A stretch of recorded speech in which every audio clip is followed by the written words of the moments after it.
Ce que je découvre, que je continue à découvrir, c'est qu'en fait, on a tous nos blessures, on a tous notre lot de galères dans le passé, de choses qui nous ont profondément heurtés, que ça nous façonne, que c'est ça qui vient créer l'unicité et c'est ça qui vient permettre aussi la connexion à l'autre et qu'on a profondément besoin, et les hommes aussi, de cette connexion émotionnelle, de cette douceur, d'amour, tu vois. Moi, sur les derniers épisodes enregistrés, j'attirais maintenant des hommes qui étaient passés par je me renferme complètement, je me fais accompagner et hop, je rouvre mon cœur. Et c'est merveilleux et ça donne de l'espoir, quoi. Qu'est-ce qu'être un homme aujourd'hui ?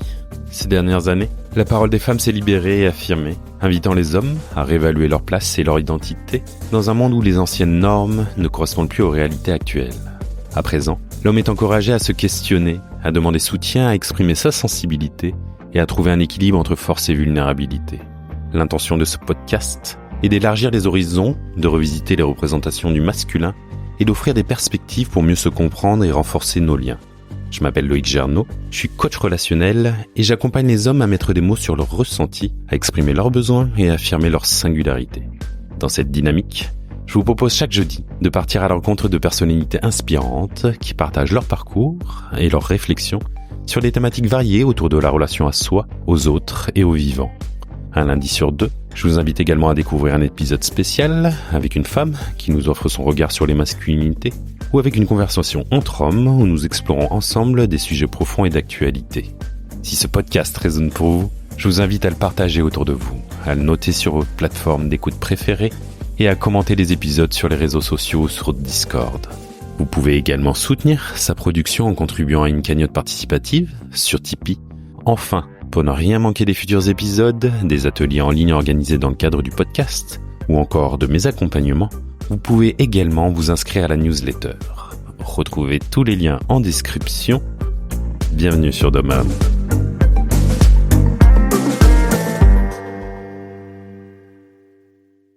Comment ouvrez-vous votre cœur ? C'est une question que l'on se pose rarement, et pourtant elle est essentielle pour créer des liens authentiques avec soi-même et avec les autres. Dans ce nouvel épisode de la série Regard de Femme, je reçois Fanny Ricard, thérapeute psychosomatique et créatrice du podcast Conversation au cœur des hommes.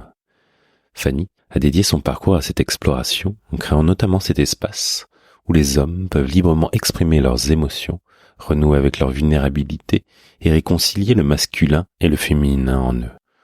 Dans cet épisode, nous discutons des relations hommes-femmes, des obstacles à la communication émotionnelle et des moyens de bâtir des ponts pour une meilleure compréhension mutuelle.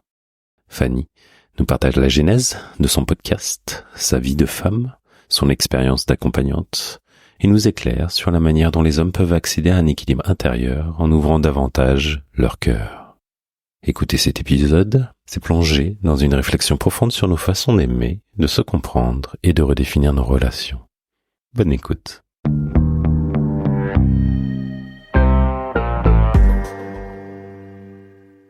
Salut Fanny. Salut Loïc. Bienvenue dans cette série Regard de Femme. Merci de m'accueillir. Avec grand plaisir. Comment tu te sens Fanny ? Avec quoi ? Quelle est ton énergie du moment ? Comment je me sens ? Je me sens fatiguée dans le corps parce qu'il a pas mal travaillé ces derniers jours et il a été beaucoup en déplacement. Et sinon, je me sens très très légère dans mon énergie, enfin très virevolante quoi. Moi, j'aimerais pouvoir dire de même, mais c'est pas le cas. Oui, de la fatigue aussi corporelle, mais plein de belles choses qui se mettent en route, qui s'activent et c'est chouette. Dans cette série et cet espace que je donne aux femmes pour venir nous parler de qui elles sont, ce qu'elles font, et notamment en lien avec le masculin. Et si j'ai voulu t'inviter, c'est pas parce que seulement tu m'as invité aussi dans ton podcast, mais c'est justement pour parler notamment de ton podcast qui s'appelle Conversation au cœur de l'homme. On va y venir. Au cœur des hommes, pardon. Comment tu te présentes, toi, Fanny, peut-être avant? Ouais. Moi, comment je me présente? Alors, je crois que je me présente jamais de la même manière. Alors ça, déjà, c'est très particulier pour moi. j'ai l'impression de ne jamais me présenter de la même manière. Donc aujourd'hui, comment je me présente? Je vais dire que je suis thérapeute psychosomatique. J'aime mettre en connexion le corps et l'esprit parce que j'ai été très très longtemps déconnectée du corps. Et puis j'aime mettre en lien d'une manière générale, que ce soit nos différentes parties, que ce soit le masculin et le féminin à l'intérieur de nous, puis à l'extérieur de nous aussi. Et au-delà de ça, je me définis comme une artiste. Une artiste, c'est vaste hein, comme mot. Donc, je peins, je dessine, j'écris, j'utilise ma voix. Puis dans mes massages aussi, je crois que c'est de l'art. Donc, ouais, comme une artiste aussi. Merci. Une de tes qualités, une de tes talents d'artiste, tu l'exprimes à travers ce podcast. Moi, je suis toujours curieux de connaître les histoires derrière ces projets-là. Comment il est né ce podcast? D'où il part? Alors, il part d'une visualisation. Donc c'est vraiment ça. En 2022, je faisais donc j'étais dans ma formation de coach en amour, sexualité et relations. Et notre mentor, elle nous fait faire un travail, tu vois, de visualisation, etc. Et je me revois, j'étais chez moi et je me vois faire cette vision où tu dois faire quelque chose pour les hommes. Et puis moi, j'étais en mode non en fait. Enfin, genre, je suis qui? Et puis pourquoi est-ce que moi pourquoi est-ce que j'irais me jeter dans la gueule du loup, quoi, tu vois? C'était vraiment ça. J'étais très, très réfractaire. Et la vision, c'était très clair. C'est, fais-le. Et puis moi, je disais, non, je peux pas le faire. Et à un moment, je prends la décision de, si, en fait, tu vois, on m'a donné ces compétences-là, on m'a donné ces qualités-là, on m'a donné ce réseau-là, et on m'a donné cette facilité de parler avec les hommes. Utilise-le. Parce que il va rien t'arriver. La seule chose, c'est qu'à la fin de la visualisation, je me voyais très seule en haut. Et ça fait peur, tu vois, de se dire, ok, tu dépasses tes blocages, tu viens tendre la main à d'autres personnes, mais ça veut dire aussi que tu t'exposes, ça veut dire que tu acceptes d'être jugé, peut-être critiqué. Bref, moi, j'avais toutes les peurs qui étaient là. Donc ça date de 2022, et puis j'ai enfoui ça un petit peu longtemps. Et en 2023, j'étais en relation et mon compagnon me disait mais vraiment ce projet il est incroyable en fait. T'as accès à tous ces hommes autour de toi, tu as la facilité à les connecter en moins de 2 minutes à leur cœur et tu vas ouvrir des espaces qui vont être merveilleux. Et nous, il parlait pour lui et les hommes en général, on a peu d'espace comme ça. Il me disait, oui, c'est vrai que c'est rare que ce soit une femme avec des hommes. Souvent, c'est femme-femme ou c'est homme-homme, mais c'est un peu plus rare que ce soit une femme qui anime et que ce soit que des hommes. Il me dit, mais lance-toi et fais-le, tu vois. Donc, j'ai encore un tout petit peu procrastiné. Et puis, c'est arrivé. Et ça, c'est vraiment la genèse. Mais si je vais un cran plus loin, c'est que j'ai beaucoup fait pour les femmes, puisque en 2016, j'ai monté une communauté féminine qui s'appelle Les Exploratrices, où là, pour le coup, on était 12 contributrices, on écrivait pour les femmes, il y avait pas, oui, bien sûr, il y avait des hommes qui nous lisaient, c'était un blog, donc clairement, t'as des hommes qui nous lisaient, mais on s'adressait volontairement aux femmes, on était en sororité, quoi. Et au fur et à mesure, j'ai accompagné beaucoup de femmes et je me suis dit, mais moi, ce qui m'intéresse le plus, c'est les relations. Et donc, je peux pas venir déséquilibrer, si tu veux, à me tourner que vers les femmes. Donc, ma société, elle s'appelait Wonder Humanity. Elle a commencé à intégrer les hommes, mais ils venaient pas, c'était trop tôt. C'était trop tôt. C'était pas encore la mouvance. 2018, 2019, c'était un petit peu tôt, tu vois.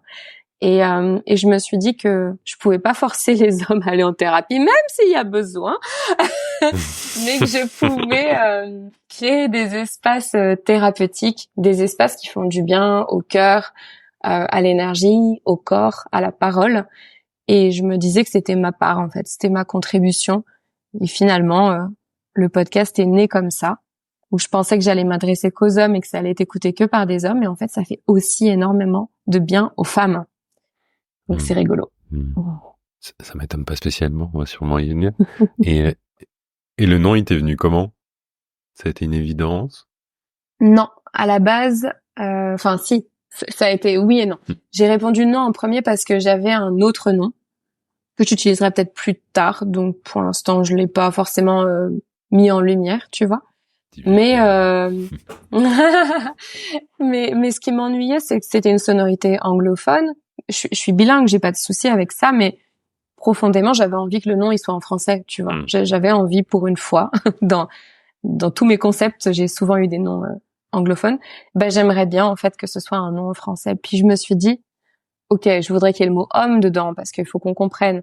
Et puis, faut qu'on comprenne que c'est le cœur qui parle. Et puis, la dernière des choses, il faut qu'on comprenne que ce soit pas des interviews, tu vois. Moi, j'interviewe pas un homme, en fait. Hein. J'ai une conversation où parfois on a un temps de parole égal sur l'épisode qu'on enregistre ensemble. Donc, ça m'est venu naturellement de me dire, bah, le nom du concept, le nom du podcast, ce sera ce que je fais. Je converse avec le cœur des hommes, tu vois. Donc, conversation au cœur des hommes. Ouais, qu'est-ce qui t'intéresse? Bah, même si tu l'évoques là déjà un peu, qu'est-ce que tu vas chercher dans ces moments, dans ces conversations? Ah, je viens chercher la connexion émotionnelle.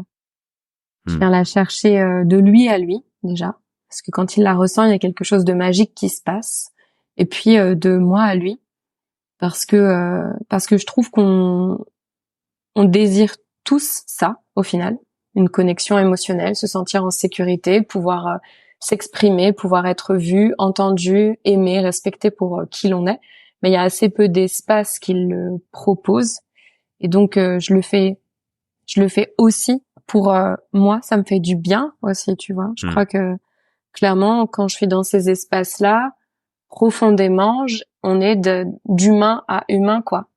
Il y a presque plus ce truc de homme-femme. Moi, bien sûr, je sais que je m'adresse à un homme, mais pour moi, c'est le cœur n'a pas de sexe, donc je m'adresse à un humain depuis mon être, je dirais depuis ma conscience supérieure, quoi, depuis mon être supérieur, j'allais dire, et pour vraiment créer un espace vibratoire qui puisse diffuser et qui puisse venir toucher les personnes qui vont écouter et qui vont peut-être raisonner, se questionner ou juste guérir leur cœur. Moi, je reçois souvent des messages de personnes qui me disent ça fait du bien d'entendre ça. Et je me dis ah ok, je pensais pas que ça allait faire ça, mais finalement je vois que c'est ce qui se passe, donc c'est cool. Tu t'as dit à un moment que tu avais cette facilité de connecter avec les hommes. Elle vient d'où cette facilité? Je dirais en premier parce que je me vois pas inférieure aux hommes. C'est tout bête de dire ça comme ça, mais je connais ou j'ai pu voir beaucoup de femmes qui, en présence d'hommes, peut-être vont pas oser prendre la parole, vont pas oser prendre leur place ou quoi que ce soit. Et en fait, très rapidement, bah, si je savais que j'avais quelque chose d'intéressant à dire, je calculais pas le fait que je sois une femme ou que peut-être il y avait que des hommes qui allaient prendre la parole ou que c'était très masculin de faire ça, tu vois. Et je le vois, j'ai été dans des métiers dans le secteur de la grande distribution et clairement c'était un milieu très très masculin. Et j'étais hyper à l'aise. J'ai toujours eu beaucoup de potes sportifs de haut niveau, très masculins. J'y étais très à l'aise. Je suis beaucoup sortie, on m'a pas beaucoup emmerdée dans ma vie. Je me sentais à l'aise en fait. Tu vois, je sais pas, c'est comme s'il y avait pas. C'est ok pour moi d'être une femme et de prendre ma place de femme et de pas me dire que ma parole a moins d'importance, tu vois. Donc je pense que ça c'est ce qui m'aide déjà. Et si j'ai tardé à faire le podcast parce que j'ai beaucoup réfléchi de pourquoi j'avais tardé, tu vois, lancer le podcast, etc. C'est que moi je sentais que j'étais pas encore équilibrée dans mon yin et dans mon yang.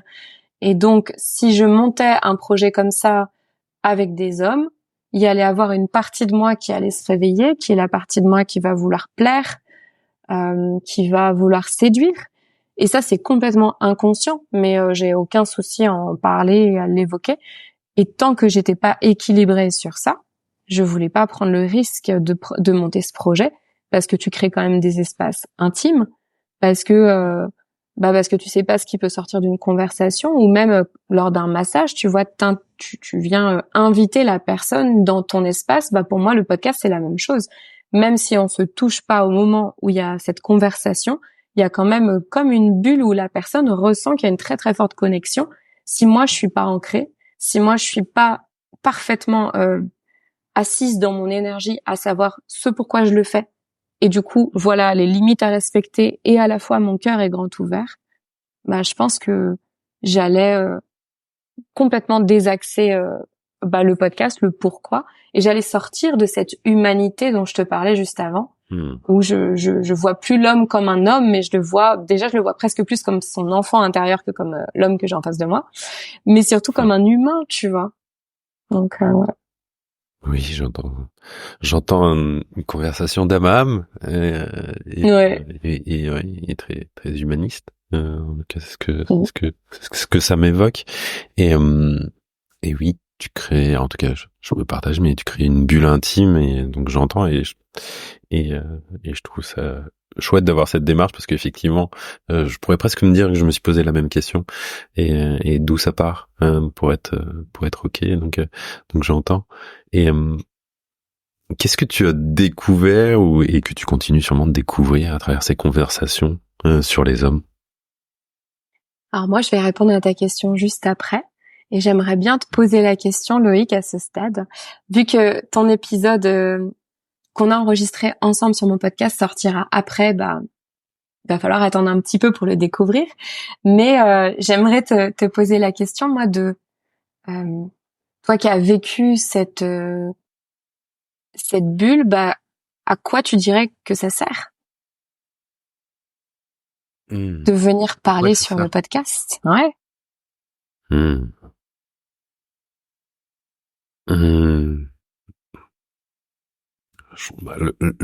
J'ai compris, je crois, en ayant participé à ton podcast, le titre du podcast, qui effectivement, sur l'aspect conversation, l'aspect cœur, bien matché.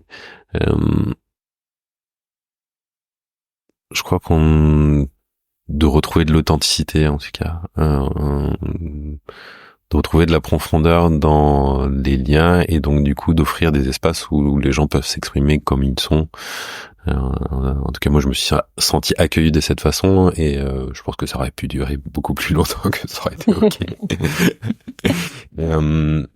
Ouais, je dirais que c'est ça, quoi, d'offrir des espaces où on peut être soi-même et se livrer ce qu'on a sur le cœur, avec voilà, les peurs, les doutes, les joies, les déceptions, les tristesses. Pour moi, c'est ça fait écho dans ce que tu dis, quoi. Pour moi, ça ramène de l'humanité, ce genre d'espace, et on en a profondément besoin en ce moment. Donc, j'aurais envie de répondre comme ça à ta question. Merci. Donc pour répondre à la tienne, toi tu m'as demandé ce que j'avais découvert ou que je continue à découvrir, c'est ça, en enregistrant des hommes, des hommes. Déjà, vu que là je sors la saison 3 chaque dimanche, je me dis que, tu vois, j'en suis à 40 épisodes qui sont en ligne. Comme je suis quelqu'un qui me lasse vite, si j'avais trouvé ça redondant, j'aurais arrêté. C'est typiquement mon énergie. Genre, si ça me fait chier, j'arrête. Je peux pas le dire autrement. Vraiment. Et donc, je m'ennuie jamais, et je découvre vraiment comme la mélodie unique de chaque personne. Donc, il y a vraiment ce truc de recueillir l'essence de chacun de mes invités, et parfois de chacun de mes invités au pluriel, parce que parfois ils viennent en binôme, ce qui est très cool aussi. Ça c'est aussi un format que j'aime beaucoup. Donc il y a 2 hommes, et puis qui se connaissent toujours, pour l'instant en tout cas. Et puis moi, et il y a d'autres choses qui ressortent de ces discussions-là, et c'est très beau. Ça vient renforcer les liens d'amitié, et je trouve ça hyper chouette. Ce que je découvre, que je continue à découvrir, c'est que en fait on a tous nos blessures, on a tous notre lot de galères dans le passé, de choses qui nous ont profondément heurtés. que ça nous façonne, que c'est ça qui vient créer l'unicité et c'est ça qui vient permettre aussi la connexion à l'autre. C'est pas dans le lisse que tu viens connecter, c'est au contraire dans ce qui est un peu rugueux, dans ce qui fait un petit peu mal, mais qui est beau en fait. Et qu'on a profondément besoin, et les hommes aussi, de cette connexion émotionnelle, de cette douceur, d'amour, tu vois. Moi, sur les derniers épisodes enregistrés qui sortiront beaucoup plus tard dans cette année, mais c'était merveilleux à quel point j'attirais maintenant dans mes invités des hommes qui étaient passés par je me renferme complètement, je me fais accompagner et hop, je rouvre mon cœur. Et c'est merveilleux et ça donne de l'espoir quoi. Ça donne de l'espoir et du coup moi ça m'en donne d'une manière générale sur l'avenir des relations. Parce que je suis la première à dire qu'il y a très très peu de relations amoureuses qui m'inspirent. Quand je regarde autour de moi, il y a très peu de couples qui m'inspirent, par exemple, tu vois. Donc, quand on vient en parler de sujets plus amoureux, ce qui est pas forcément le thème du podcast, mais parfois et très souvent on y vient, ça fait du bien d'entendre des cœurs qui se rouvrent, des clés qui ont été trouvées aussi pour mieux connecter à l'autre, et juste ça me conforte dans ce que je sais être vrai, à savoir que on veut tous la même chose. On veut tous aimer et être aimés. Je vais le synthétiser comme ça, mais on veut tous ça, quoi. Ouais, quel retour t'as, tu l'as évoqué très rapidement au début, mais les témoignages, les retours sur les épisodes, sur ces conversations, qu'ils sont d'hommes ou de femmes, ou de quel que soit le genre auquel on s'identifie. D'une manière générale, et ça c'est un constat, je vais quand même un peu généraliser, mais d'une manière générale, c'est plus les femmes qui prennent le temps de faire un commentaire pour faire un retour et dire ce que ça leur a apporté. Là où je me disais, du coup, ça veut dire que les gars, ils écoutent pas, quoi. En fait, non, parce que les gars, ils écoutent, mais avec peut-être une forme de pudeur, peut-être, je sais pas, j'ai beaucoup moins de retours d'hommes, et quand les retours d'hommes arrivent, c'est au détour d'une conversation. Genre, on va se parler en direct, il va dire, au fait, j'ai écouté ton épisode. Ou même, j'en ai un, je sais qu'il a écouté tous les épisodes, mais je l'ai su par sa femme. Tu vois, et tu te dis, ah ouais, c'est dingue. Mais du coup, c'est aussi le principe du podcast où tu déposes ça dans la nature et puis tu sais pas trop qui écoute, ce qui est très différent d'un réseau social où tu peux savoir à peu près qui regarde, qui écoute, etc. Là, t'as pas forcément les retours. Donc, les retours, ils sont principalement féminins. Et ce qui ressort, je dirais à 80%, c'est merci, ça me fait du bien au cœur, ça me donne de l'espoir, et ils sont pas tous comme mon connard d'ex. C'est à peu près ça, tu vois. Mais il y a vraiment cette notion de ça me donne de l'espoir, c'est beau de les voir comme ça, et du coup je me dis c'est aussi faire ma part pour indirectement, parce qu'à la base c'est complètement indirectement, mais faire ma part pour apaiser le cœur des femmes aussi, tu vois, à travers la voix des hommes. Ça c'est joli, quoi. Là où d'habitude la voix des hommes va venir peut-être nous réveiller des blessures ou faire mal, puis peut-être faire mal physiquement aussi. Et là c'est au contraire c'est enveloppant, il y a quelque chose qui est enveloppant. Puis la voix des hommes, elle est belle, hein. Moi, j'adore entendre des hommes. J'adore la voix des hommes. Je trouve ça incroyable. Oui, quand elle s'ouvre, quand elle se permet cette vulnérabilité. Mais j'entends ce que tu dis. Hein, je partage, puisqu'à travers ce podcast, j'ai presque plus. Pourtant, j'ai une audience plus masculine, mais j'ai des retours beaucoup plus féminins. Je pense qu'il y a quelque chose qui vient toucher toujours, en fait, à de la vulnérabilité et à faire des retours, des commentaires. C'est peut-être pas encore quelque chose qui est totalement autorisé. Moi, je suis toujours surpris, moi, quand moi je m'autorise à aller commenter des posts, des podcasts, et que je partage mon expérience. À chaque fois, j'ai des commentaires. Oh, un homme qui vient, qui vient commenter, etc. Et du coup, donc, ouais, il y a quelque chose. Il y a quelque chose qui demande encore du temps, je crois, de ce côté-là, mais qui peut être bien de temps en temps de venir interpeller. Peut-être que ça incitera aussi les hommes à venir ouais, poser quelques mots. Et et tu sais, poser des mots. Oui. Je voulais juste rebondir là-dessus. Poser des mots, mais tu sais, pas de manière paternaliste et bravo pour ce projet. Enfin, tu vois, alors ça par exemple, ça je vais le déposer ici, c'est quelque chose qui moi en tant que femme, ça m'agace vraiment profondément. Mes potes le savent, hein, quand ils le font, je sais que c'est pas malvenu, tu vois, je vois l'intention derrière, mais ce truc de félicitations, mais tu sais dans le sens c'est pas pour moi, hein, c'est pas du tout pour moi. Toi, ce que tu fais, c'est génial pour les autres. Et du coup, tu sais, un félicitation un peu paternaliste, non sollicité, genre comme si tu donnes ton avis, mais en plus, toi, tu te désengages totalement du projet. Et au début, ça, j'avoue que ça m'arrive plus trop. Mais au début, ça m'énervait. J'étais vraiment en mode, j'ai pas besoin que tu me dises félicitations. Ce que j'aimerais, c'est juste que tu le ressentes, tu vois, et que tu puisses l'intégrer. Et peut-être que c'était la forme de pudeur ça voulait peut-être me dire, j'aime bien ce que tu fais, mais je vais le mettre un peu loin de moi parce que c'est trop proche et je peux pas trop me dévoiler quand même sur le fait que je te booste. Donc je te booste sur ton projet, mais tu sais, d'un point de vue business, quoi. Genre, ouais, c'est un bon projet et tout ça. Et comme ça, on s'éloigne de l'émotionnel. Ah, mais bon. Oui. Ce qui est très masculin dans les fonctionnements de notre société, et on passe beaucoup par de la félicitation, et à chaque fois que je le fais, moi, j'essaie de ressortir de ça et de me dire non, qu'est-ce que ça me provoque en fait, qu'est-ce que ça me fait, et tiens, est-ce que je peux juste partager. Moi, je préfère que quelqu'un me dise plutôt que bravo et félicitations, mais je suis heureux en fait, ou quelque chose qu'en fait c'est vraiment de ressenti. Je trouve ça, tout de suite ça connecte, et puis je me sens beaucoup plus touché par Bien ce sûr. genre de retour. Mais c'est des fonctionnements qu'on a aussi reçus, et qui passe forcément simple je trouve en tout cas, d'éduquer, de sortir. Donc tu te dis révélatrice de beauté intérieure.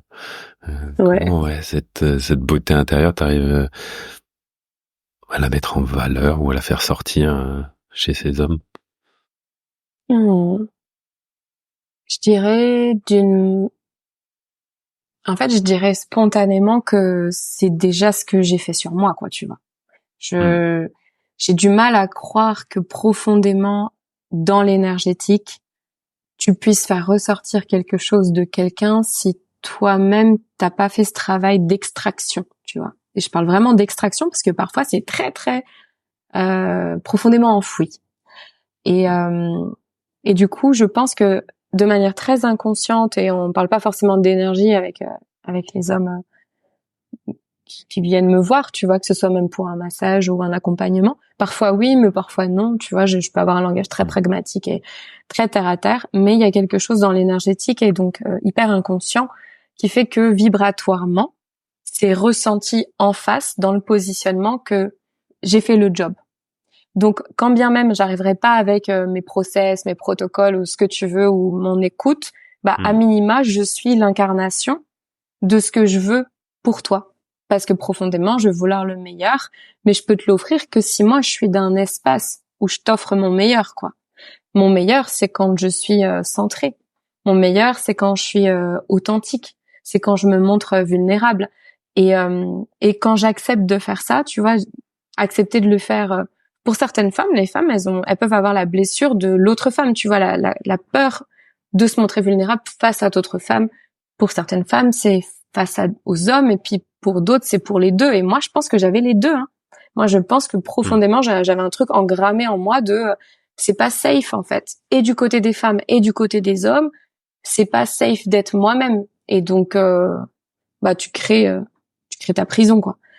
Et le fait de me présenter déjà à eux de manière, nature peinture, quoi, tu vois, je fais comme je suis, je suis authentique, c'est un peu désarçonnant. Ça peut être déstabilisant aussi, ça dépend de la personne en face et de son niveau de conscience et de travail sur elle. Je parle de la personne. On gérait ça et puis l'écoute profondément, tu vois, genre écouter et pas chercher à surenchérir, écouter et pas chercher à approuver, oser poser la question, tu vois, qui est posée avec beaucoup de bienveillance, mais qui va peut-être débloquer la suite ou qui va venir toucher quelque chose. Et puis après, il y a plein de trucs que moi je maîtrise pas, c'est-à-dire, que je maîtrise pas, que je peux pas expliquer de manière cartésienne. Donc, tu vois, par exemple, en accompagnement ou en conversation, en podcast, je vais sentir jusqu'où je peux aller avant que ce soit trop inconfortable et que la personne se braque et se ferme. Et ce point de bascule, il est important parce que en fait, mon but n'est pas d'extraire de manière sale et pas dans le bon timing, pas dans le respect de l'autre, tu vois, c'est de pouvoir extraire ce qu'il est prêt à me donner parce que son âme me dit que c'est OK, mais que lui-même, il est même pas conscient d'eux, tu vois. Donc c'est difficile de pouvoir expliquer comment je fais ça, quoi. Je pense que c'est beaucoup d'écoute et d'écoute de ce qui me vient, tu vois, de la question qui va me venir, tout en étant dans le présent et pas déjà dans qu'est-ce que je vais poser comme question après. Parce que si je suis en train de te dire, de me dire ça dans ma tête, je suis plus dans le présent avec toi et la personne, elle ressent et donc elle va venir se fermer à ce moment-là. Oui, ça me parle. Sans blague. Je peux te dire que ça m'arrive plein de fois malheureusement où je suis déjà parti sur la question suivante et alors que effectivement dès que je reviens juste là dans le flow et c'est tellement plus agréable pour moi et j'imagine pour mon invité. Et tu parles de vulnérabilité. Si mes souvenirs sont bons, tu as dit que t'étais peut-être justement dans la grande distribution et donc dans un environnement masculin. Il faut que je m'impose, il faut que je m'affirme, etc. Donc, comment ça a été pour toi d'aller contacter cette vulnérabilité comment ça a été? Ça a été pas facile. En gros, si je reviens sur mon expérience professionnelle, vu que j'ai un an d'avance sur mon cursus scolaire, je commençais à rentrer dans la vie active à 22 ans et mes clients étaient tous je dirais quinquagénaires, quoi, tu vois, facilement. Donc j'avais l'âge d'être leur fille.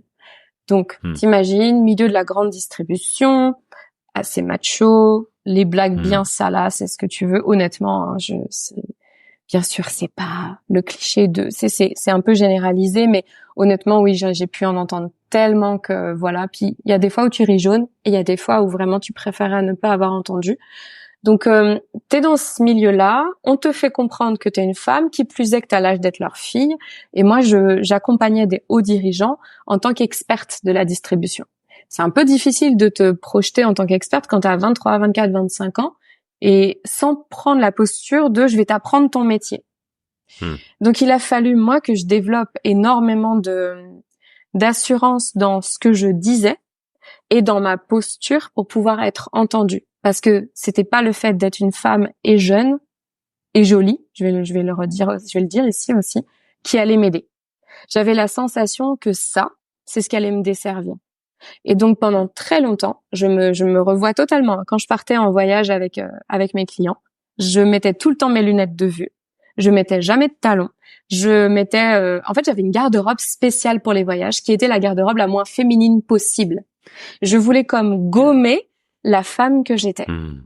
Et je l'ai fait parce que, à la fois, je pense, blessure de ma maman, etc. Ma chef qui aussi me disait attention, il faut pas que il croit que machin truc. Et moi, j'étais en mode, mais je suis à 1000 lieues de penser ça. Et donc, à force d'entendre des femmes qui disaient que, en gros, les atouts féminins allait faire que j'allais pas être perçue comme une experte de la distribution et que peut-être j'allais avoir des propositions qui étaient pas bienvenues lors de ces voyages, en fait, tu vois la beauté, tu viens la masquer en fait. Tu viens faire en sorte que il fallait surtout pas qu'on voit mon extérieur. Donc tu viens masquer, rogner une partie de toi. T'imagines bien que tu peux pas te montrer vulnérable parce que c'était un milieu très dans l'ego, en tout cas surtout au début. Beaucoup d'ego. Donc moi, tu réponds à de l'ego par de l'ego en fait. Donc tu réponds à de l'ego par du mental, par des compétences, par tout ça. Et quand j'ai commencé à faire, quand j'ai fait mon premier burn-out en 2015, c'est là que je me suis dit waouh, je me suis tellement enfermée dans une carapace, je suis tellement dure à l'extérieur et du coup avec moi-même que je me suis perdue dans qui j'étais profondément quoi.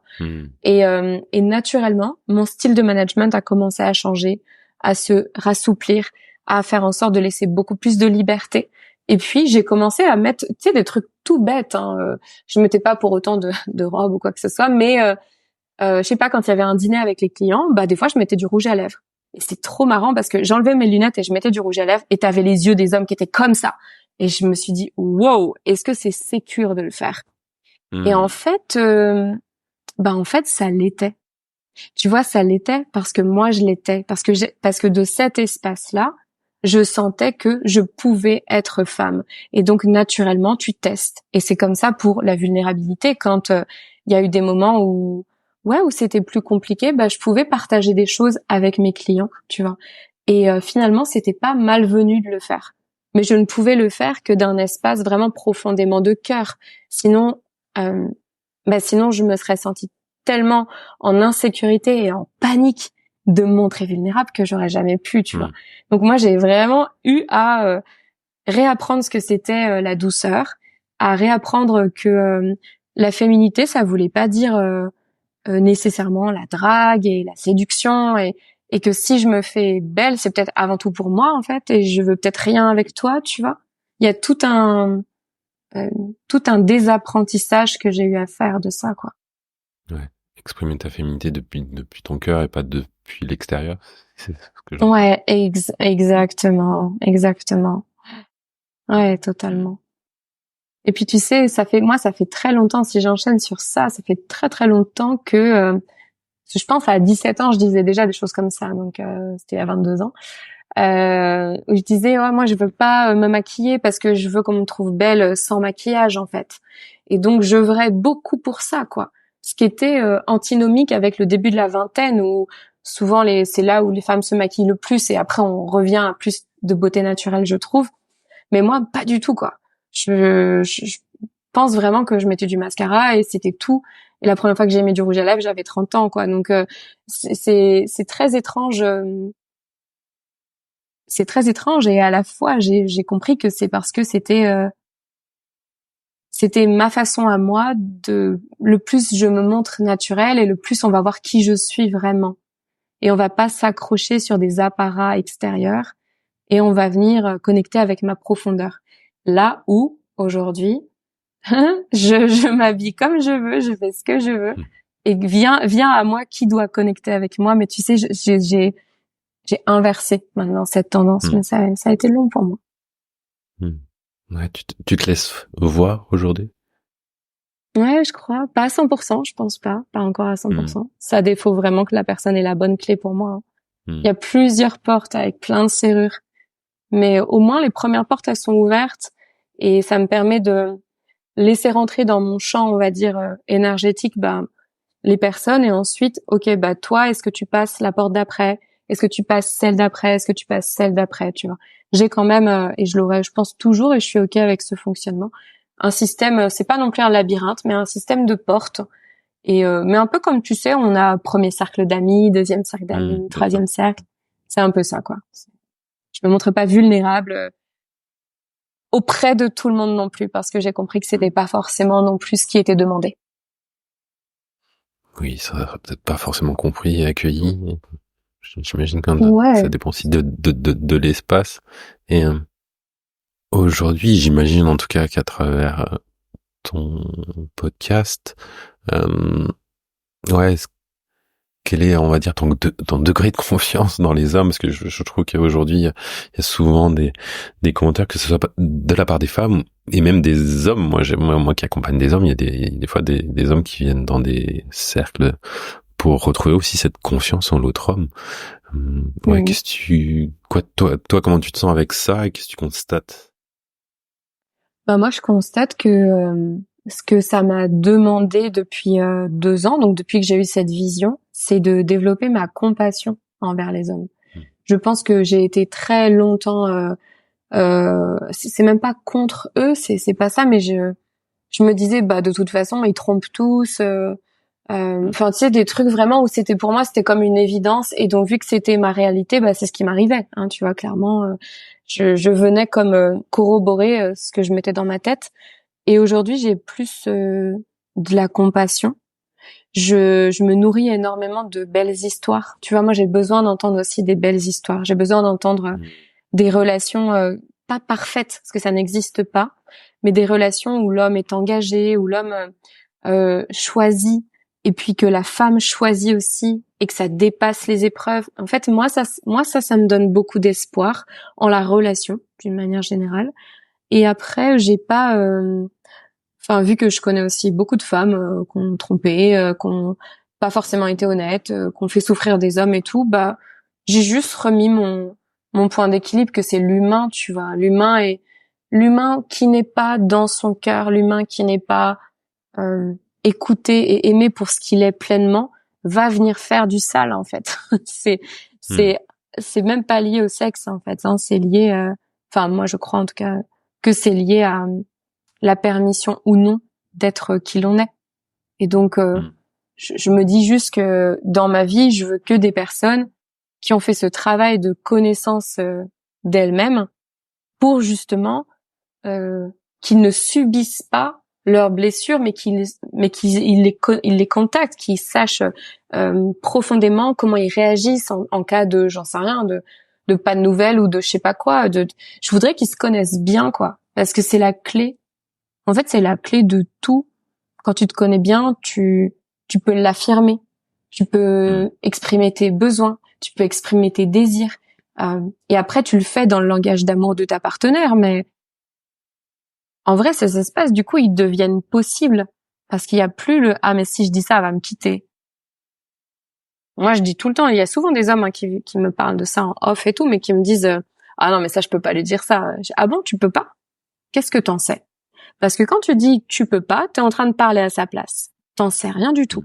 Ça se trouve, elle a le cœur qui est tellement grand qu'elle peut accueillir 1000 fois ta vérité. Par contre, toi, ça dit quoi de toi quand t'es pas capable d'oser dire ta vérité? Tu vois? Ça veut dire que tu es en train de cultiver de la honte envers toi-même, peut-être de la culpabilité, et tu es en train de raviver des blessures.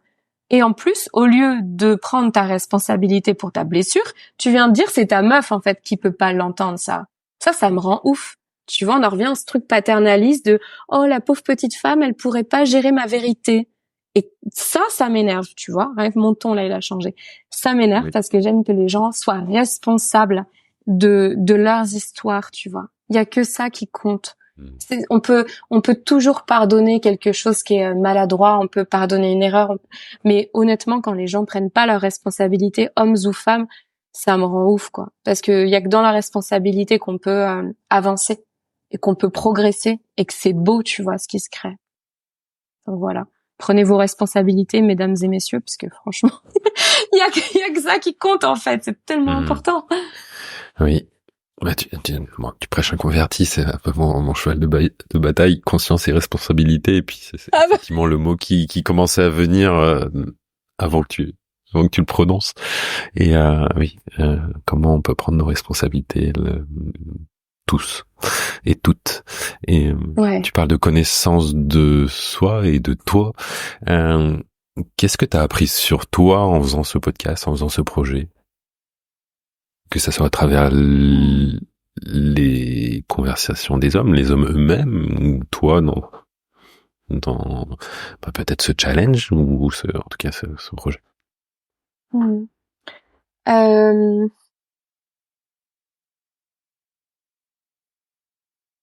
j'ai appris à quel point je pouvais maîtriser mon énergie. parce que une des raisons, je pense, hein, pour lesquelles, je sais même plus parler français, j'avais du mal à lancer ce projet, c'est que il y avait un pote à moi qui m'avait dit,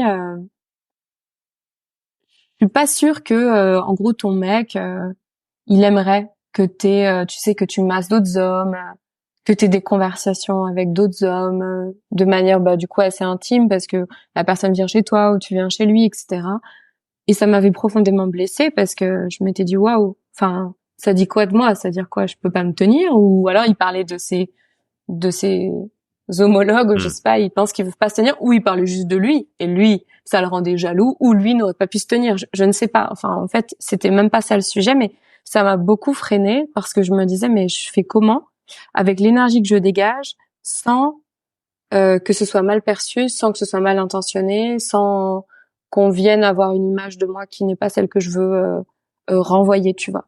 Et du coup, j'ai appris à quel point je peux maîtriser mon énergie. Et ça, je trouve ça trop chouette de le voir dans le concret et de voir qu'il n'y a pas de place pour autre chose que la bulle que l'on crée, tu vois, dans ces espaces-là qui sont créés. Et pareil pour le massage. J'ai jamais eu, je touche du bois, j'ai jamais eu de proposition déplacée en amont, pendant ou après. Et ben ça, pour moi, ça me montre à quel point ton énergie, donc là je vais parler d'énergie de vie et d'énergie sexuelle, quand tu la maîtrises, tu peux tout faire et avec n'importe quelle personne sans que ce soit mal perçu ou sans que ce soit un danger pour ta sécurité ou pour les personnes qui sont autour de toi dans ta vie. Donc moi j'ai appris ça, je dirais, à quel point bah mon énergie permet de magnétiser, mais que ensuite bah ce sont mes règles, mes limites, et c'est très naturel. J'ai même pas besoin de les poser en fait. C'est mon énergie est comme ça. Tu rentres pas plus, tu ne dépasses pas, tu restes respectueux et ça je suis très très contente. Ça peut paraître anodin pour certaines personnes, genre bah oui c'est évident, mais pour moi ça l'était pas en tout cas. Je m'entends pas forcément la chose. Ouais.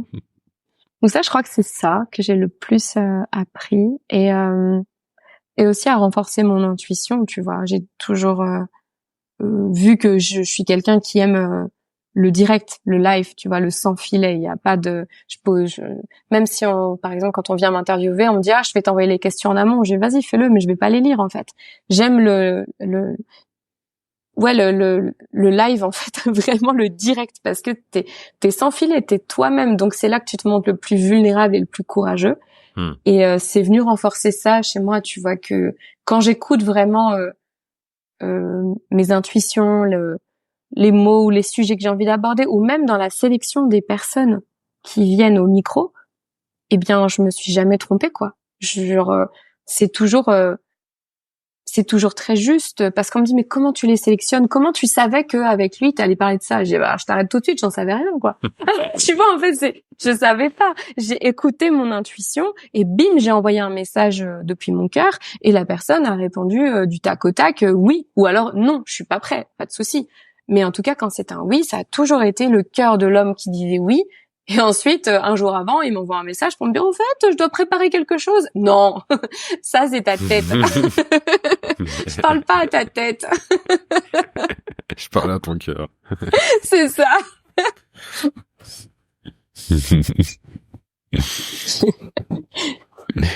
Et dans ta relation intime avec les hommes, et quand je dis intime, simplement émotionnellement par exemple, qu'est-ce que ça a changé? Quelle femme t'étais dans tes relations avant et quelle femme tu es aujourd'hui avec ces expériences?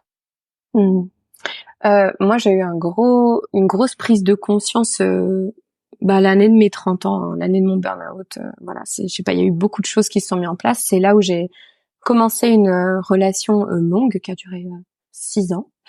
Et je me revois très très bien. J'avais tout le temps le même pattern dans mes relations amoureuses, donc avant mes 30 ans. Le même pattern qui était je crée une crise, je me mets trop mal dans des états mais affreux. L'homme en face est complètement désamorcé, désarçonné, je sais pas, enfin décontenancé, il sait pas comment me gérer. Et puis, une fois que la crise est passée, j'obtiens ce que je veux, c'est-à-dire qu'il me dise qu'il m'aime, machin truc. Le sexe est incroyable juste après ça, mais en fait, ça repart, il y a rien qui est résolu. Et donc, ça me rendait folle parce que je me suis dit, mais pourquoi je fais ça? Et comment ça se fait que on n'arrive pas à remonter à la racine? Donc, à mes 30 ans, j'avais cette conscience de me dire, il y a un truc qui va pas. Il y a un truc qui va pas parce que on aborde le même sujet tous les 2-3 mois. Donc, on n'est toujours pas allé à la racine du sujet. Et j'avais fait la promesse que je quitterais cette relation, que quand j'aurais mis fin à ce pattern complètement toxique, parce qu'il venait me faire énormément de mal, et il venait faire du mal à l'autre, en fait. Hein. C'était complètement malsain, je pense.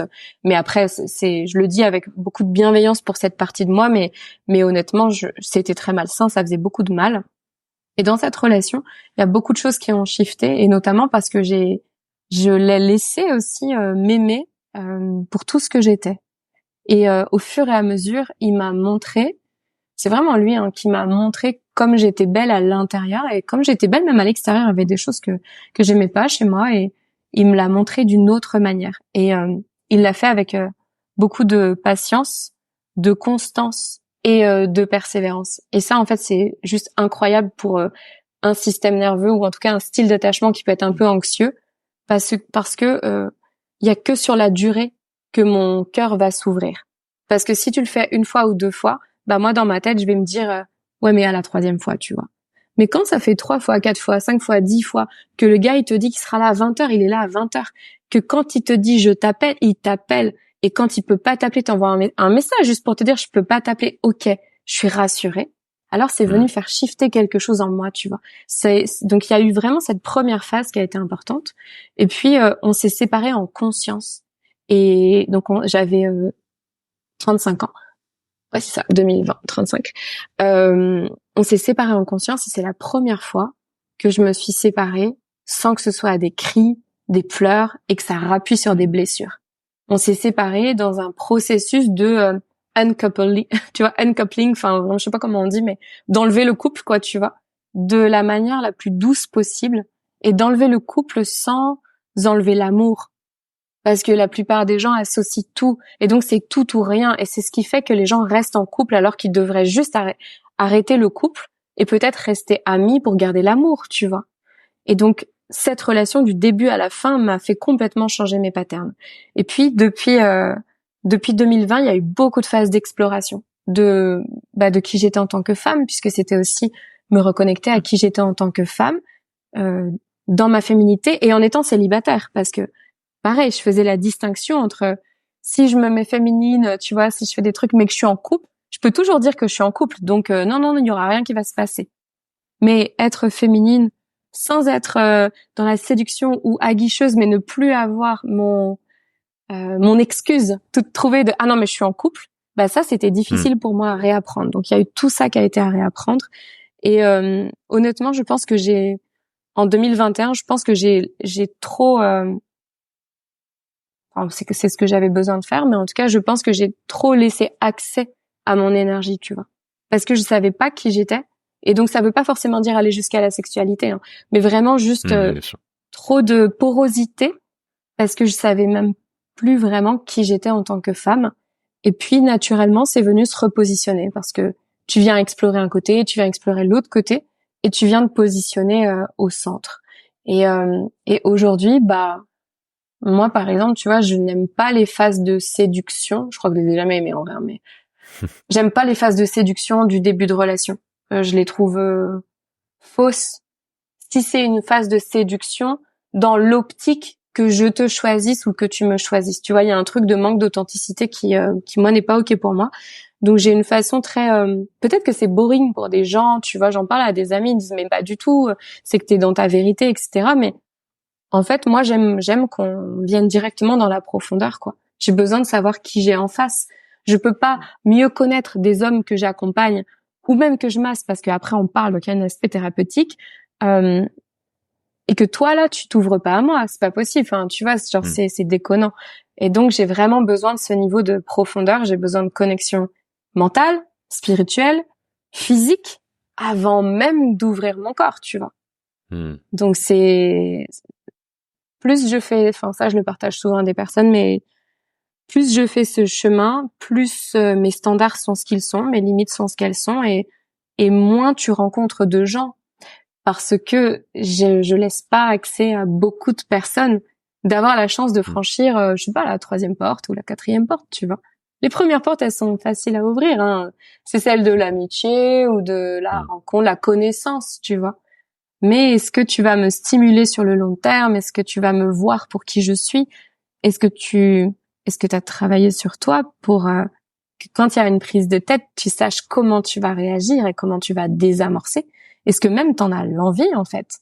Tu vois? Ou est-ce que tu veux juste être dans le léger, etc. Et en fait, moi, juste du léger, ça peut être léger, mais il faut de la profondeur, quoi. Il faut que ça serve à quelque chose, sinon ça sert à rien.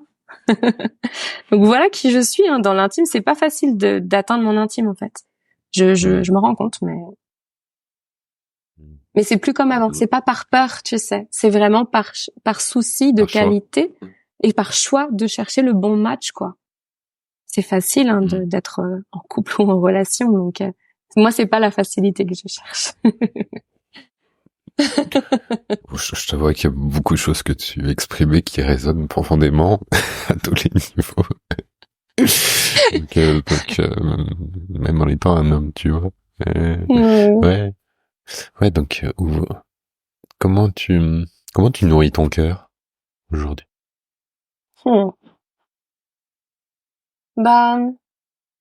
Je le nourris par tout ce qui m'inspire, tout ce qui me fait du bien, tout ce qui est beau, que ce soit tu vois, genre je sais pas, que ce soit l'amour de mon neveu par exemple. Ça vient nourrir mon cœur. Ça me prend de l'énergie, hein, mais ça vient nourrir mon cœur de tata.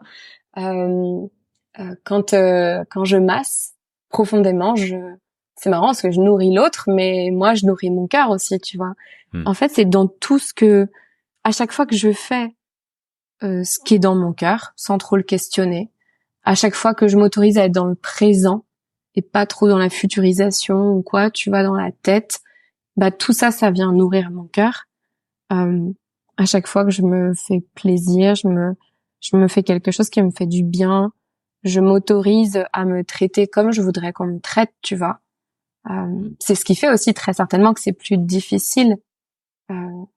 En tout cas, non, pas plus difficile. Je vais retirer ce mot-là. C'est pas difficile que je veux dire. C'est juste qu'il y a moins de gens parce que naturellement, vu que je me nourris déjà beaucoup toute seule ou avec mon écosystème, faire rentrer quelqu'un qui il faut que ce soit quelqu'un qui, et ça je le disais aussi pareil déjà à 17 ans.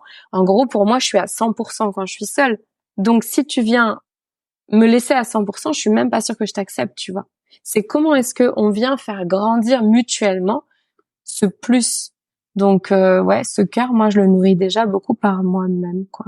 En tout cas, je mets ce focus là. Et parfois, bien sûr, ça vient de l'extérieur. Par contre, je sais quand j'ai besoin que ça vienne de l'extérieur et je m'autorise à le demander aussi ou à le recevoir. Des fois, j'ai juste envie d'avoir un câlin, tu vois. Un truc tout con. Mais ça, c'est la tendresse. Pour moi, c'est hyper, hyper important. Et c'est peut-être la chose qui peut le plus manquer quand t'es pas en couple, tu vois. C'est même pas le sexe, en fait. C'est cette tendresse et ce truc de je peux me reposer là, tu vois. Là, je peux m'abandonner dans les bras de mon homme et c'est sécure, c'est bien. Ça veut pas dire qu'il fera les choses pour moi. Ça veut juste dire que tu peux pas être au front tout le temps, quoi. Je suis déjà beaucoup au front et moi aussi j'ai besoin de ces moments où je me repose, quoi, tu vois. Ouais, avoir des espaces de dépose. Hein. Et l'homme on a besoin beaucoup aussi. Ouais, oui. Ah ouais, moi. Ouais. C'est assez étrange dans tout ce que tu partages depuis tout à l'heure. Il y a beaucoup d'effets miroirs. Et moi, oui, quand je suis en relation avec j'ai besoin aussi de ces moments de tendresse. Et comme tu dis, moi, je trouve qu'ils sont presque plus importants. Je trouve que ça vient amener de la douceur dans ce monde qui parfois va à 100 à l'heure. Et dans ce que tu disais, j'entends beaucoup, ça sortir de la consommation aussi des relations. C'est quelque chose que notre société nous a bien amené à travers notamment tout ce qui est les applis de rencontre et puis aussi par des injonctions. Il faut être en couple. Il faut avoir quelqu'un. Comment tu vois les relations hommes-femmes aujourd'hui? je suis un peu attristée d'une manière générale sur l'état des relations. Je les trouve peu engagées.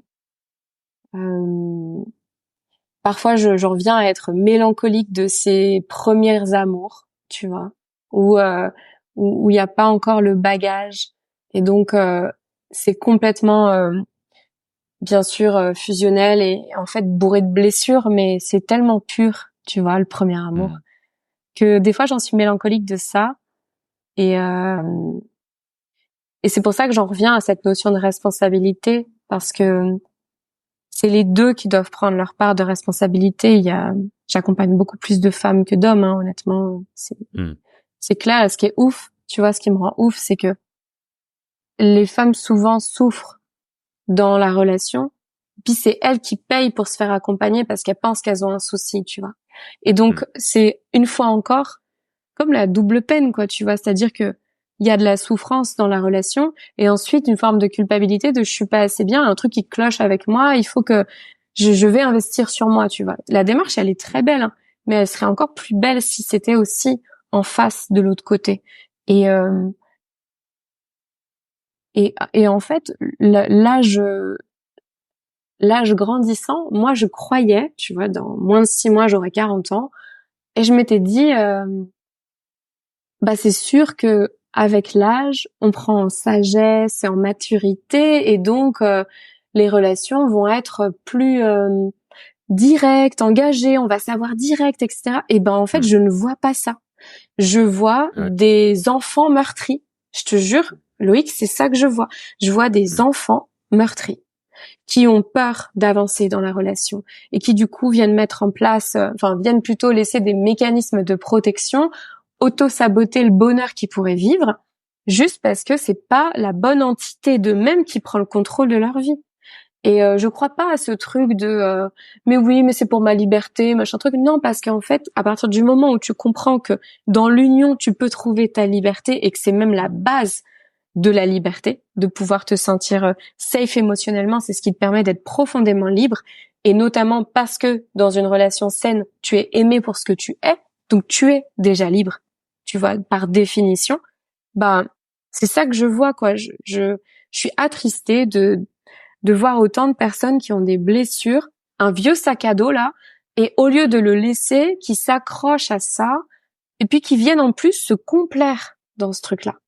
Et donc, au lieu de voir des liens qui se tissent, je vois des gens qui se regardent en chien de faïence et qui veulent pas trop y aller, autant les hommes que les femmes. Et ça me fait de la peine aussi de voir les femmes qui, nous, dans notre ADN, on porte la vie, on est là pour tisser du lien, etc., mais qui ont tellement vu des hommes ne pas s'engager que elles-mêmes, elles veulent plus s'engager. Et alors que au fond d'elles, moi, j'entends leur cœur qui disent qu'elles veulent leur partenaire de vie et qu'elles veulent avancer. Moi, j'ai entendu récemment une amie à moi dire non, mais c'est bien, là, c'est léger, on sait pas trop ce qu'on est, etc. Et j'avais envie de la secouer. Et je sais aussi pourquoi elle le dit. Donc voilà, je peux pas toujours avoir le rôle de celle qui secoue tout le monde sur ça, mais et parce que aussi c'est son expérience et c'est son choix. Mais j'ai l'impression que, tu vois, par peur de souffrir encore plus, on vient se couper du lien, alors que l'un comme l'autre, on en a besoin, et que c'est aussi, la relation, c'est aussi un terrain d'expérimentation de comment est-ce que je peux guérir ma blessure, comment est-ce que je peux faire du bien à mon cœur, quoi, par la relation.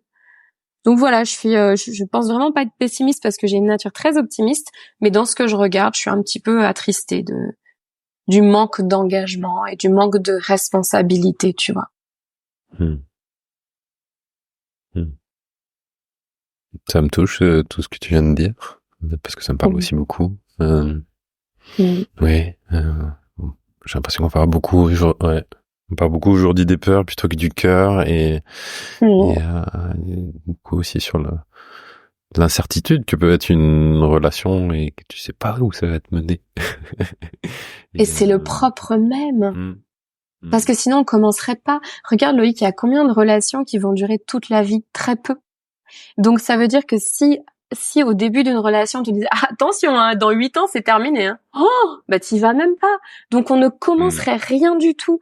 Ça veut dire que oui, la relation ça fait extrêmement peur parce que tu fais un saut dans le vide, tu viens intriquer tout, tu viens prendre et je sais que pour les hommes ça aussi c'est dur parce que vu qu'ils vont se montrer très très vulnérables, ils savent que c'est aussi potentiellement la personne qu'ils aiment le plus qui va leur faire le plus de mal. Mais c'est le principe de la relation, c'est que c'est pas que la personne va te faire le plus de mal, mais c'est que naturellement tu lui auras donné tellement d'accès à tes blessures que oui, si elle est mal intentionnée, elle tire les ficelles.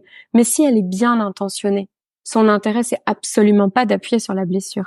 Donc finalement, tu vois, de se dire, et moi en le disant, je me parle aussi, hein, bien sûr, c'est de se dire, bah on sait pas la outcome de la relation, quoi. Mais ce qui est sûr, c'est que si on n'essaye pas et qu'on s'y engage pas, ça ne réussira pas. Comme n'importe quel projet business où tu viens pas mettre ton focus, tu viens pas mettre ton énergie dedans, il y a très peu de chances que ça réussisse. T'imagines si les entrepreneurs qui sont brillants, qui ont réussi aujourd'hui, ils se disaient, OK, ça c'est mon plan A, mais t'inquiète, hein, j'ai le plan B, C et D. Mais c'est la même chose. Moi, je compare toujours le pro et le perso. C'est la même chose. Tu peux pas avoir des tonnes d'options parce que c'est une illusion, les tonnes d'options. Le vrai cadeau, c'est dans la relation. Par contre, on demande pas l'engagement à vie, quoi. Mais par contre, un engagement sincère, authentique et vrai, avec la volonté de, si on se désunit, dans le couple en tout cas, viens, on met en place des choses pour que l'atterrissage soit sur un matelas et pas sur des pics, tu vois, parce que c'est pas le but de s'embrocher et de se refaire du mal.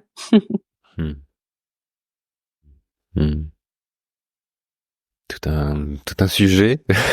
Bah ouais, et je voudrais juste rajouter ça, c'est que finalement, la fin de la relation, peut-être peut se préparer dès le début. Tu vois, c'est tout con, mais moi je vais juste faire cette parenthèse pour que les gens comprennent bien. L'année dernière, dans ma relation, je me souviens que mon compagnon me disait qu'il avait très peur que ça se termine. Je dis bah il y a plein de chances que ça se termine. Donc tu peux choisir la peur de la fin ou quoi que ce soit, tu vois. Et moi je disais OK, t'as peur de quoi dans le fait que ça se termine? Bah parce que toutes mes ex en fait ça a été toujours un carnage et on s'est crié dessus, ça a été affreux et on a coupé les liens. OK. Donc tu as peur que quand ça se termine, qu'on soit plus du tout amis, qu'il y ait plus de relation. Bah oui, c'est ça dont j'ai peur. Bah, très bien. Moi je vais te dire, moi la femme que je suis en contact avec tous mes ex. Il y en a un seul, mais parce que la relation était tellement toxique que c'était pas possible. On n'était pas amis avant d'être amants, en fait. Mais sinon, pour moi, l'amitié, c'est déjà de l'amour. Et donc, je l'ai rassuré comme ça en lui disant, tu sais, là, ce que l'on crée, le but, c'est pas la finalité, c'est juste l'amour que l'on vit. Et on peut choisir de garder l'amour avec un temps d'adaptation, bien sûr, entre temps pour ajuster la forme. Et c'est ce qui se passe. On est amis aujourd'hui et on a gardé l'amour. Il y a beaucoup d'amour entre nous. Donc c'est possible. Et parfois, il faut préparer la suite, comprendre ce que la personne, ce dont la personne a le plus peur pour venir voir, comment est-ce qu'on peut adresser cette peur-là pour que ce soit plus un sujet, quoi. Tu vois? Voilà. C'est ce que je voulais ajouter. Ouais, je sais pas pourquoi ça m'a fait un parallèle avec la peur de la mort, notre finitude, tu vois. Si tu restes bloqué là-dessus, tu vis pas. Voilà. Et, et peut-être sans rentrer dans tout ce qui se passe actuellement, alors où on enregistre, on est fin septembre, dans cette affaire qui secoue les médias, qui est l'affaire Mazan. J'ai l'impression que on s'écoute pas, on s'entend pas. Comment on se rencontre aujourd'hui, quoi?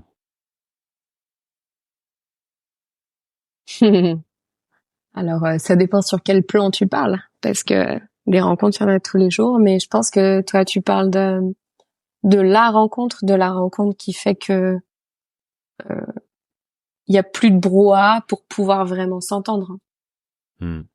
S'écouter. Ouais. Je crois que, tu sais, je suis vraiment pas fan des apps de rencontres.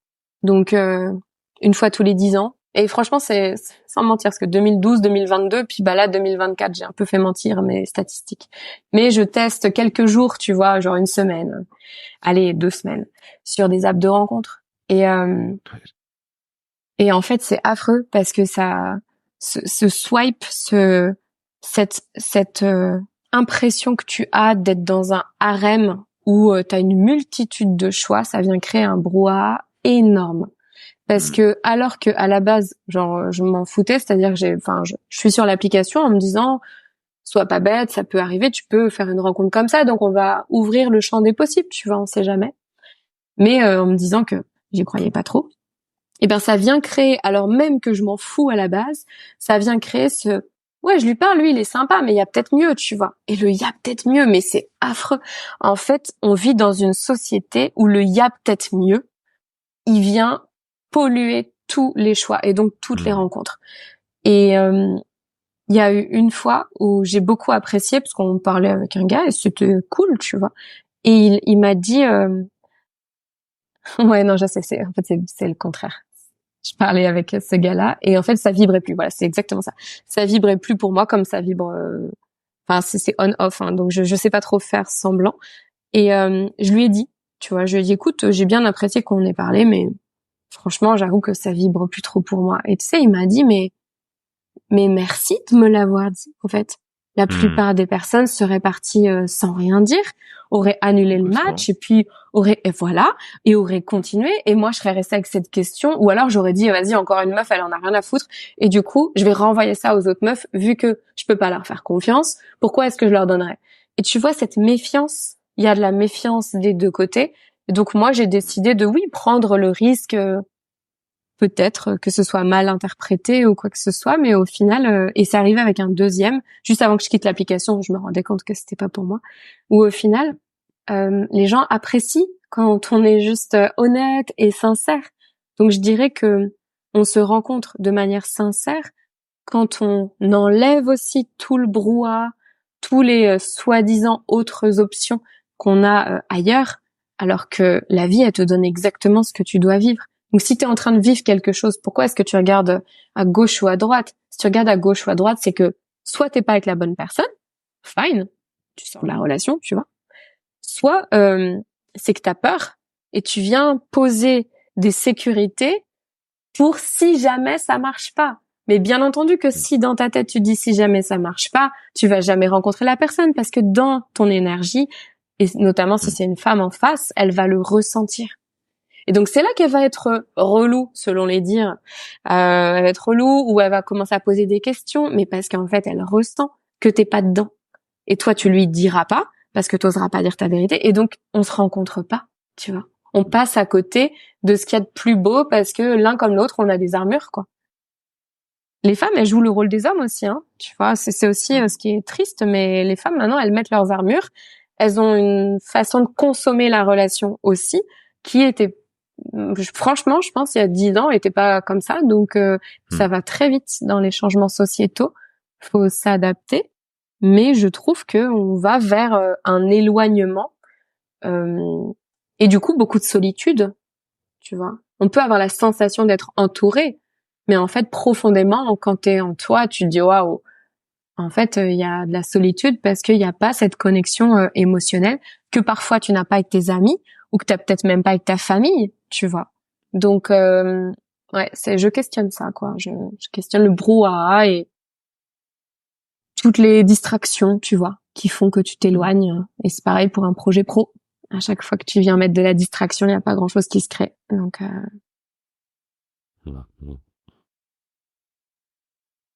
les apps de rencontre. Mais oui. Non, c'est... Ah, ça sent le vécu, le Oui, je suis un peu comme toi, moi. À chaque fois, je les réinstalle pendant une ou 2 semaines, puis j'y arrive tellement pas. Et hop, ça repart à la poubelle. Mais oui, on parlait de responsabilité et je trouve ça tellement plus beau, en fait, de dire à l'autre simplement sa vérité, mais que dans un respect aussi, en y mettant aussi la forme et le cœur, de lui dire simplement, je suis désolé, en fait, ça va pas aller plus loin. Et plutôt que de juste ghoster, ça, moi, ça vient piquer ma blessure d'injustice, donc voilà. Mais quand même, bien sûr. tu vois, c'est triste, ça ternit en fait les relations et tout ce que tu viens d'évoquer, je pense que ça en est le constat et c'est dommage. Mais on arrive à la fin de cet épisode, on va essayer de repartir avec une note plus légère, plus positive. Qu'est-ce que tu aurais envie de nous partager? J'aime bien laisser une petite bulle ouverte là sur la fin. En fait, même si on peut croire que c'est un peu négatif ce qui a été partagé, je pense que c'était plus pour secouer, tu sais. Parce que vraiment, profondément, moi, je crois en l'amour et je crois qu'il y a que ça. Il y a que ça qui fait que on se réalise dans cette vie. Donc, l'amour de soi, l'amour de l'autre et puis l'amour des autres aussi. Et je crois que profondément, ouais, j'ai juste envie d'envoyer beaucoup d'amour et beaucoup de compassion aux femmes et aux hommes qui vont nous écouter. Comme si je leur faisais un énorme câlin, tu vois, et que je venais juste passer ma main dans leur tête, sur leurs cheveux et juste leur dire ça va aller en fait, parce que j'entends juste des enfants blessés et en manque d'amour et qui ont peut-être du mal à rouvrir leur cœur et qui ont un peu trop laissé leur mécanisme de protection prendre le dessus et qu'au final moi, c'est mon rôle, c'est ce que je fais en tout cas. Je viens lever ces mécanismes-là pour qu'on se libère et qu'on se libère profondément. Et en se libérant, on s'unit, tu vois. Donc je crois que c'est ça. J'envoie de l'amour et peut-être un souffle de libération. Merci pour ces mots, et, pour ces partages du cœur. C'était doux, c'était chouette. Merci beaucoup. Merci à toi. Donc pour les personnes qui veulent retrouver ton podcast, il est, j'imagine, disponible. Je sais, il est disponible sur toutes les plateformes d'écoute classiques. Je sais pas si tu as un événement, un lien que tu souhaites partager, quelconque. Non, pas spécialement. On peut me retrouver sur Instagram sous Fanny Ricard et puis le podcast Conversation au pluriel au cœur des hommes. Merci Fanny pour avoir posé ta voix et pour nous avoir partagé tes projets, de ce que tu es. Et puis je te retrouverai sur le chemin avec grand plaisir. Merci infiniment à toi Loïc et je me sens honorée d'avoir été invitée sur ton podcast où normalement c'est plus des hommes qui sont sur le siège. Donc merci beaucoup à toi, merci pour ce chemin que tu fais et tout ce que tu apportes. Merci pour ces mots, ça touche et puis à très bientôt. Ça marche. Au revoir.